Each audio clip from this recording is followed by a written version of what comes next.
बऱ्याच वेळेला असं होतं की कलिंगडाचा लाल भाग आपण खाल्ला जातो, पण मग व्हाईट भाग आणि जी साल असते ना ती फेकल्या जाते.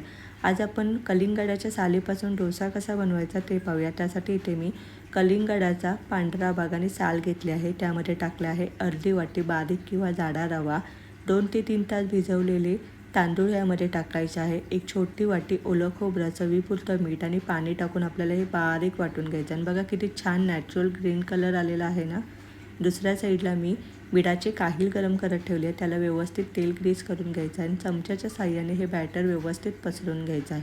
आणि बघा किती छान इझिली पसरलं जात आहे ना. झाकण ठेवून एक बाजू व्यवस्थित शेकून घ्यायची आहे. एक बाजू छान शेकली गेली की मग पलटवून दुसरी बाजू शेकून घेऊया.